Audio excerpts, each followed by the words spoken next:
Noong mga panahong nagpupugay pa ang mga tao kay Jade Emperor, abala pa rin si Wang Feng sa pagmamasid sa isang halaman na parang sedum at napangiti ng nakakaloko.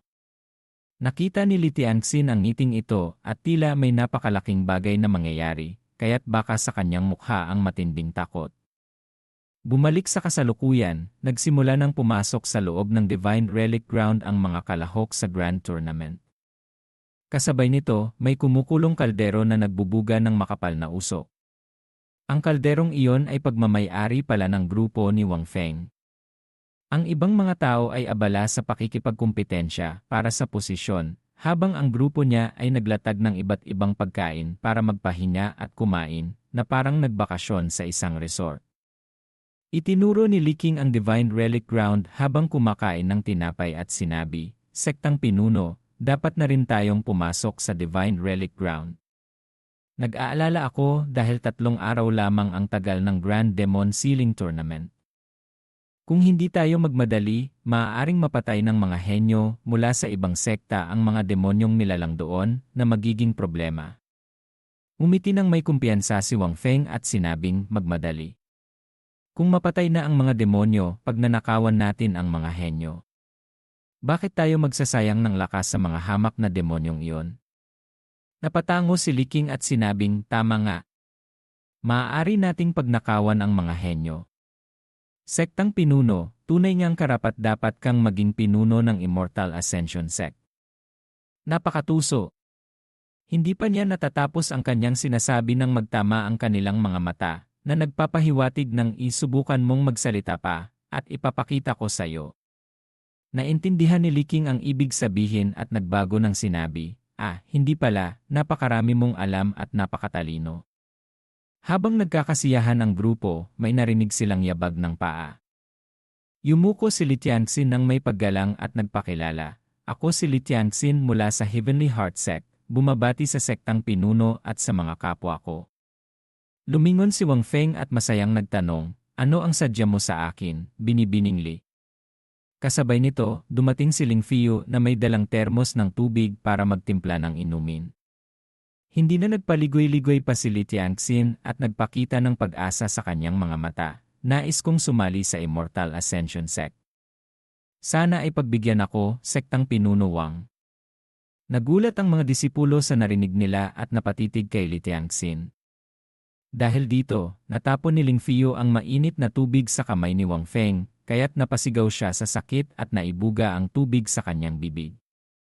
Habang hinihipan niya ang kanyang kamay para maibsan ang sakit, nagtataka siyang nagtanong, "Hindi ka ba kabilang sa isang nangungunang sekta tulad ng Heavenly Heart Sect? Bakit mo gustong sumali sa Immortal Ascension Sect?" Sa kanyang isipan, kahit na nagsinungaling ako na ang Immortal Ascension Sect ay isang nakatagong malaking sekta, hindi naman siguro basta maniniwala si Li Tianxin at gustong sumali sa atin.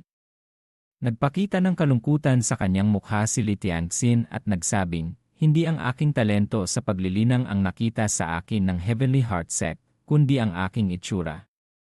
Gusto lamang nila akong gamitin para umakyat sa poder ni Jade Emperor, ang prinsipe ng Radiant Sun Empire." Bahagyang nagulat si Wang Feng sa kanyang narinig, ngunit nanatili siyang kalmado at uminom ng tubig bago nagsalita. "Kahit na gamitin ka ng Heavenly Heart Sect, sapat na ang pagiging prinsipe para sa iyo, hindi ba?" Sumagot si Li Tianxin ng tapat, "Kung makikipag-alyansa sa isang marangal na prinsipe, hindi balay kahit na gamitin ako ng sekta." Ngunit hindi inaasahan ng Heavenly Heart Sect na ang prinsipe ay maganda lamang sa labas, ngunit bulok sa loob. Nakinig ng mabuti ang lahat sa sinabi ni Li Tianxin. Napanganga si Wang Feng at napabulalas, "Ano?" Pagkatapos marinig ang kwento, isinubo ni Li Qing ang buong kamote sa kanyang bibig para makinig ng mabuti. Ipinagpatuloy ni Li Tianxin ang kanyang kwento, "Minsan, naimbitahan ako sa palasyo, ngunit nagkamali ako ng pasok sa silid ng prinsipe. Nakaramdam ako ng kakaibang aura sa loob. Ang mga dekorasyon sa silid ng prinsipe ay naglalabas ng aura na nagdulot ng pagkabalisa at takot. Ang mga dekorasyon ay pawang mga figura ng mga babaeng naghihirap, nasasaktan, sumisigaw, at nawawala ng pag-asa sa isang bagay na nakakatakot. Ang pinakakakilabot ay ang upuan ng prinsipe. Lumapit si Li Tianxin sa upuan at hinawakan ito habang nagtataka kung ano ito. Maya-maya pa'y may narinig siyang yabag ng paa, kaya't nagtago siya sa likod ng upuan. Si Jade Emperor pala ang pumasok, at habang naglalakad ay kinakausap niya ang kanyang sarili, Li Tianxin, ang pinakamagandang babae sa Heavenly Heart Sect. Pagkatapos sabihin ito, umupo siya sa kakaibang upuan at itinaas ang isang bagay na kulay berde sa kanyang kamay at sinabi, "Kailan ka kaya mapapasa akin?" Noong una, akala ni Li Tianxin ay ordinaryong upuan lamang ito hanggang sa inilagay ng prinsipe ang isang marka sa upuan. Nang sandaling iyon, natuklasan niya na ang upuan ay buhay. Sumandal si Jade Emperor sa upuan at mumiti ng may nakakatakot na ekspresyon. "Magsama tayo magpakailanman," sabi niya. Naglabas ng nakakatakot na tunog ang upuan. Dahil dito, tinakpan ni Li Tianxin ang kanyang bibig para hindi sumigaw. Bumalik sa kasalukuyan, niyakap ni Li Tianxin ang kanyang sarili sa takot. Pagkatapos ng insidenteng iyon, nalaman ko na may hawak na isang jade seal ang prinsipe na kayang gawing jade statue ang isang normal na tao. Ginagamit niya ito para gawing upuan ang mga babaeng gusto niya. Nang marinig ito, nagbago ang ekspresyon ng grupo ni Wang Feng dahil sa karumal-dumal na ginagawa ng prinsipe. Sumimangot si Wang Feng at padabog na ibinaba ang kanyang tasa at napamura sa isipan, "Akala ko marunong nang maglaro ang mga tao sa syudad, pero hindi ko akalain na ang mga nasa palasyo pala ang tunay na eksperto. Kapag nadurog ko na ang Radiant Sun Empire, gagamitin ko ang demonyong prinsipe na iyon bilang handog." Nagtanong si Wang Feng, "Kung ganoon, bakit hindi ka nalang umalis sa Heavenly Heart Sect? Bakit kailangan mo pang magtagal?" Sinubukan ni Li Tianxin na magpaliwanag, "Nasa Heavenly Heart Sect ang lahat ng aking pamilya. Kung aalis ako, tiyak na papatayin sila." Nagtanong pa si Wang Feng, "Kaya gusto mong gamitin ang Immortal Ascension Sect para labanan ang iyong kapalaran?" Sumagot si Li Tianxin, "Tama. Walang ibang malaking sekta sa imperyong ito ang gustong kalabanin ang imperyo. Ikaw lamang at ang Immortal Ascension Sect ang makapagbibigay sa akin ng pag-asa." Ngumiti si Wang Feng ng may kumpiyansa at itinuro siya, "Anong karapatan mong hilingin na tanggapin kita? O sa madaling salita, ano ang halaga mo na magpapahamak sa akin na kalabanin ang Radiant Sun Empire para tanggapin ka?" Yumuko si Li Tianxin at mahinang sumagot, "Alam ng Heavenly Heart Sect na mayroon akong pambihirang talento sa paglilinang, ngunit hindi nila alam na ang lahat ng aking kultivat ay dahil sa mga elixirs na ginawa ko upang makatulong sa pag-unlad." Sabi niya sabay hawak sa kanyang dibdib at tumingin ng may kumpiyansa, "Sa totoo lang, ako ay isang ikawalong ranggong Grand Alchemist." Sobrang nagulat si Ling Fio at Mu Yonfei sa narinig nila. Sa edad na 20, siya ay isang ikawalong ranggong Grand Alchemist. Nagtataka si Wang Feng sa reaksyon ng kanyang mga disipulo. Bakit? Ganoon ba kahalaga ang isang ikawalong ranggong Grand Alchemist? Paliwanag ni Mu Yonfei, matagal na raw panahon ang nakalipas, dahil sa isang hindi malamang dahilan, nawala ang pamana ng mga alchemist, formation master, at iba pang auxiliary cultivation path. Kaya naman ang mga natitirang pamana ay napakabihira. Sa kasalukuyan, sa tatlong imperyo, hindi higit sa 5 tao ang nakarating sa ikawalong ranggo bilang Grand Alchemist. Biglang napasigaw si Mu Yonfei, "Pero isang ikawalong ranggong Grand Alchemist sa edad na 20 ay napakabihira. Hindi pa ako nakakarinig ng ganoon."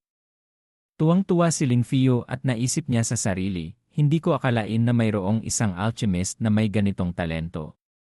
Sa murang edad, nakarating na siya sa ikawalong ranggo at nagmamakaawa pa siyang sumali sa ating sekta. Pero para kay Wang Feng na may sistema, kahit na walang alchemist sa sekta, kaya pa rin niyang pataasin ang cultivation ng kanyang sarili at ng kanyang mga disipulo. Kaya naman nagkunwari siyang kalmado at sinabing, ang isang alchemist ay maaaring napakahalaga sa ibang malalaking sekta, pero para sa Immortal Ascension Sect, isa lamang siyang ordinaryong nilalang. Ayos lang kahit na mayroon at ayos lang din kung wala.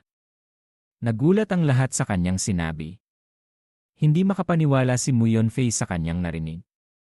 Tumalikod si Wang Feng at malamig na sinabing, umalis na tayo. Hindi lamang ang mga yon ang nagulat sa kanyang sinabi, kundi pati na rin si Li He. Kahit na ako ay isang Xuan Emperor sa nakaraan, handa akong tanggapin ang isang henyong tulad ni Li Tianxin. Pero hindi siya tinanggap ng sektang pinuno sa sekta. Lumapit si Li Qing kay Li Tianxin para aliwin siya, ayos lang, basta magsikap ka, at maging kasing husay mo kami, at ti. Hindi pa siya tapos magsalita, yumuko si Li Tianxin at humingi ng paumanhin sa pag-aksaya ng inyong oras. Sana ay huwag niyong ipagkalat ang aking sinabi. Maraming salamat po. Tumalikod siya at umalis sa harap ng mga disipulo pero may sumigaw. Saan ka pupunta? Ang ibig sabihin ko ay pumunta ka sa Divine Relic Ground para sumali sa Grand Demon Sealing Tournament. Ngumiti si Wang Feng at itinuro ang kanyang sarili, payag na ako sa iyong kahilingan. Itinuro niya si Li Tianxin at mayabang na sinabi, simula ngayon, ikaw, Li Tianxin, at ang iyong pamilya ay poprotektahan ko. Kung may magtangkang saktan kayo, dudurugin ko sila. Kahit na ang Radiant Sun Empire ay hindi makakaligtas. Napatigil si Li Tianxin sa kanyang narinig. Lumapit si Li Qing sa kanya at masayang sinabi, bakit ka pa nakatayo? Diyan. Habang hindi pa nagbabago ang isip ng sektang pinuno, magbayad ka na para makapasok sa sekta. Bulong niya, nagawa mo. Mayroon ka ng masasandalan. Pagkatapos, natauhan si Li Tianxin at inilabas ang kanyang pitaka at inilagay sa harap. Yumuko siya at malakas na sinabi, simula ngayon, sisikapin kong maglingkod sa Immortal Ascension Sect hanggang sa aking kamatayan.